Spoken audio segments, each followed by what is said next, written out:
देखिए, ऐसा कोई सेंसिबल आदमी नहीं है दुनिया में जो प्रसन्न नहीं रहना चाहता। अल्टीमेटली आप और मैं जो कुछ भी करते हैं उसके पीछे हमारा एक ही मकसद है कि हमें उसमें क्या प्राप्त हो जी? खुशी प्राप्त हो। लेकिन अगर हम अपने आसपास देखेंगे तो आप पाएंगे कि खुश लोग बड़े कम हैं, जबकि हर व्यक्ति एक ही चीज की तलाश कर रहा है और वो है खुशी। तो इस सब्जेक्ट पे काफी सोच विचार करने के बाद, काफी पुस्तक पढ़ने के बाद, काफी अपने जीवन में झांकने के बाद मुझे कुछ चीजें समझ में आई हैं जो मैं आपको बताता हूं। सबसे पहली चीज प्रसन्नता के बारे में जो मुझे समझ आती है, खुशी इस बात पर निर्भर नहीं करती कि कितनी बड़ी आती है, खुशी इस बात पर निर्भर करती है कि कितनी बार आती है। फॉर एग्जाम्पल, ज्यादातर लोगों को क्या लगता है, जब मैं अपना मकान बना लूंगा तब खुश होऊंगा, जब मेरा बेटा डॉक्टर बन जाएगा तब खुश होऊंगा, जब मैं ये पद हासिल कर लूंगा तब खुश होऊंगा, या जब कुंवारे होते तो मेरी शादी हो जाए तब खुश होऊंगा, बच्चे हो जाएं तब खुश होऊंगा। लेकिन आप एक चीज देखो, एक समय होगा जब आपका सपना होगा कि जिस दिन मैं मोटरसाइकिल खरीद लूंगा उस दिन खुश होऊंगा, बहुत खुश होऊंगा। और फिर आपने एक दिन मोटरसाइकिल खरीदी, पहले 3 महीने उसके रिम भी धोए होंगे रोज। फिर एक समय ऐसा भी आता है कि आदमी उतनी सीट पे कपड़ा मारता है जितने पे बैठना है। अब क्या हुआ, यही वही तो मोटरसाइकिल है। लेकिन दिक्कत पता क्या है, अब तो ये मोटरसाइकिल प्राप्त हो चुकी है, इसमें अब वो खुशी महसूस नहीं हो रही। जब बेरोजगार होता आदमी, जब नौकरी मिल जाएगी तो बहुत खुश होऊंगा, हुआ भी था। पहले 1 महीने, 2 महीने, 3 महीने, फिर चौथे महीने से आज भी जाना पड़ेगा, छुट्टी नहीं है, थोड़ा कुछ और नहीं। अब क्या हो गया, कुंवारा होता आदमी, शादी हो जाए तो खुश होऊंगा, होता भी है पहले 3 महीने, फिर इससे अच्छा तो कुंवारे ही थे। आप ऐसे कई लोगों को जानते होंगे जिनकी शादी हो गई है लेकिन 10-15 साल हो गए लेकिन बच्चे नहीं हुए, देखे होंगे आपने ऐसे लोग। कभी ऐसा आदमी आपने भगवान से ऐसी प्रार्थना करता सुना है कि हे भगवान, एक अच्छा सा IIT और IIM जाने लायक बच्चा दियो, सुपर इंटेलिजेंट बच्चा दियो? कभी सुना आपने ऐसी प्रार्थना किसी को करते हुए? क्या प्रार्थना होती है उस टाइम? कैसा भी, हरा, पीला, ना, काला, नीला, जेंडर कोई भी हो, बस हे भगवान क्या दे दे एक। जिनके हो रखे हैं, ये क्या हो गया, छांट छांट के मेरे ही घर नालायक पैदा हुए। या तो तू पहले बताता है तेरी एप्लीकेशन में कि तेरे को सारे इंटेलिजेंट वाले चाहिए थे, जब हो नहीं रहे थे तो कुछ भी दे दो, जब हो गए तो ये क्या दे दिया। इसका एक कारण है, हमारे अंदर एक गलत आदत है। और वो आदत क्या है, हमें जिस चीज की प्राप्ति हो जाती है उसमें सुख की समाप्ति हो जाती है। जिस भी चीज की प्राप्ति उसमें सुख की समाप्ति। और अगर यही आदत हमारी कंटिन्यू रही तो आप आज इस देश के प्रधानमंत्री भी बन जाओगे तो भी दुखी रहोगे, क्योंकि उसकी भी प्राप्ति होने के बाद 3 महीने तो गुजरेंगे ना। तो आपने और मैंने अगर प्रसन्न रहना है तो क्या करना है, जो प्राप्ति हो रखी है उसकी ना इंपॉर्टेंस कम ना करें, ना समझें उसकी इंपॉर्टेंस कम। नई नई शादी होती है तो आदमी रोज घर जाके अपनी पत्नी से पूछता है, ठीक हो, खुश हो, घर वालों की याद तो नहीं आ रही, कुछ चाहिए? वही बीवी 6 महीने बाद, हाँ भाई कोई चिट्ठी तो नहीं आई, कोई बिल तो नहीं आया, उसका हाल नहीं पूछ रहे। क्यों सर? फर्क एक ही है, अभी प्राप्ति हो गई बस, अब ये कहां जाएगी, खासकर हिंदुस्तान में।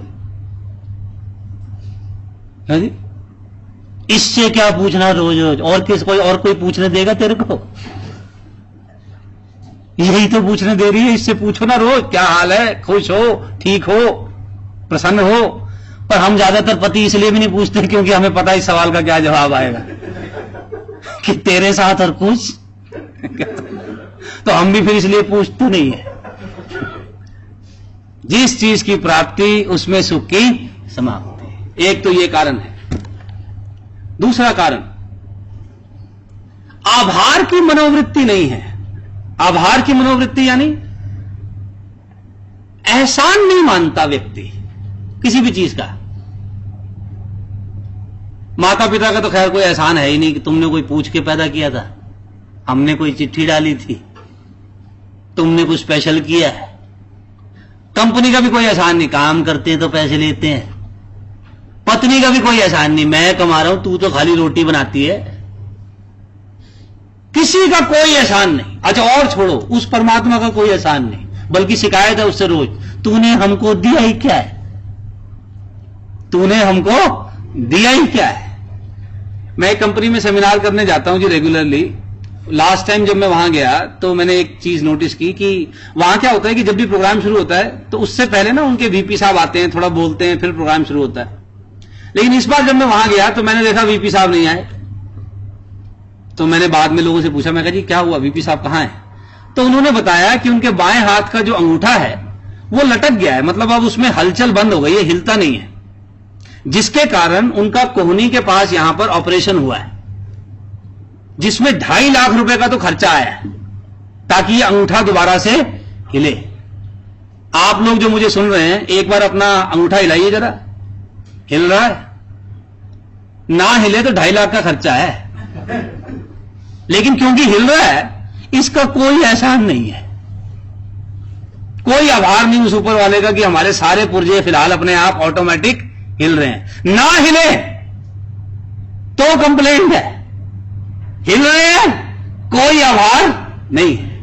आप और मैं आज इस जगह पर पहुंचे हैं तो आपको क्या लगता है, आप अपना वाहन सही दिशा से चलाया, सही ढंग से चलाया, इसलिए यहां पहुंच गए सही सलामत? आप इसलिए भी सही सलामत पहुंच गए हैं क्योंकि आपके आसपास से जितने वाहन गुजरे उन्होंने भी ढंग से चलाया। एक भी काफी था, अगर उसको झपकी आती, स्टीयरिंग हिला देता तो काम हो गया था। आप तो अपना स्टीयरिंग ढंग से पकड़े रखो, पर आपके पीछे वाला ट्रक वाले की ब्रेक फेल हो जाए तो पहुंच गए। पर है उस ऊपर वाले का ये शुक्रिया कि इतने वर्षों से मैं सड़क पे चल रहा हूं पर मेरे आसपास के किसी वाहन से गलती नहीं हुई। हां, इस बात का अभिमान जरूर है कि मैं गाड़ी बहुत अच्छी चलाता हूं। कितना नाशुक्र है आदमी। क्यों साहब, आपके जन्मदिन पे कोई आपको 15 रुपए का रुमाल गिफ्ट कर दे, उसको 3 थैंक यू बोलता है आदमी। वो ऊपर वाला रोज ऑक्सीजन फ्री में गिफ्ट कर रहा है, उसका कोई धन्यवाद नहीं। सुबह उठ के मुंह बनाता आदमी, आज भी उठना पड़ेगा। अरे शुक्र कर आज भी उठ गया है, पर नहीं, आभार मानने का आजकल कोई फैशन है नहीं। पत्नी का कोई आभार नहीं। रोज सवाल पूछते हैं हम, तू सारा दिन घर पे करती क्या है? एक दिन अगर वो अपना काम ना करें तो आपको पता चल जाएगा वो क्या क्या करती हैं। यस और नो? पर क्योंकि वो रोज अपना काम बिना गिनाए कर रही हैं, हमें क्या लगता है जिसने मोटरसाइकिल नहीं बनाई उसने काम ही नहीं किया। भाई तूने कोई पुर्जा लगाया है? ये जो आप कपड़े पहन के आए हैं प्रेस हो रखे हैं, अपने आप तो नहीं हुए होंगे? आपकी जुराबें अपने आप तो नहीं धुलने चली जाती कि चलो आज गंदी हो गई तो वापस आ जाती हैं धुल के? कोई करता ही है ना, पर उसका कोई एहसान नहीं है। अगर प्रसन्न रहना चाहते हैं तो थोड़ी आभार की मनोवृत्ति का अभ्यास शुरू कीजिए। आज घर जाइए, आपको कोई ना कोई पानी तो देता होगा घर पे, या बंद हो गया? अब मिल रहा है जी, मिल रहा है ना? तो जो आज पानी दे उसको क्या कहना है जी? धन्यवाद। आभार मानना ना, क्या कहना है? धन्यवाद। अच्छा सपोज कोई ना दे, सपोज हालत इतनी खराब कर दी हमने कि अब कोई नहीं दे रहा, खुद ले लो।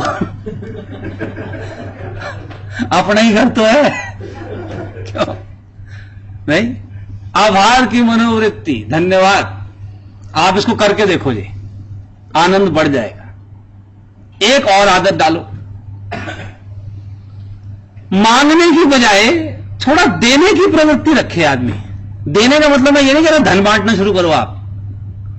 हर पति अपने दिमाग में सोचे कि आज मैं ऐसा क्या करूं कि मेरी पत्नी और प्रसन्न हो जाए।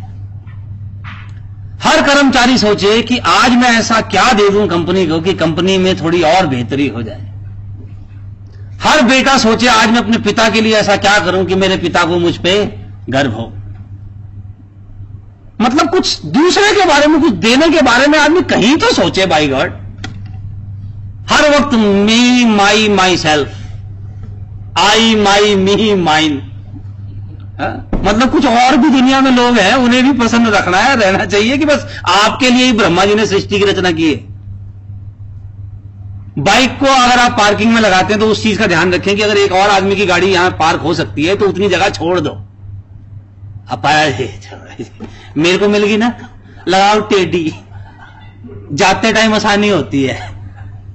अब ये जो मनोवृत्ति है ना, किसी और के बारे में सोचना ही नहीं है, छोटी छोटी चीज में भी, इसमें परिवर्तन कीजिए और देखिए खुशी का इजाफा होगा ही होगा।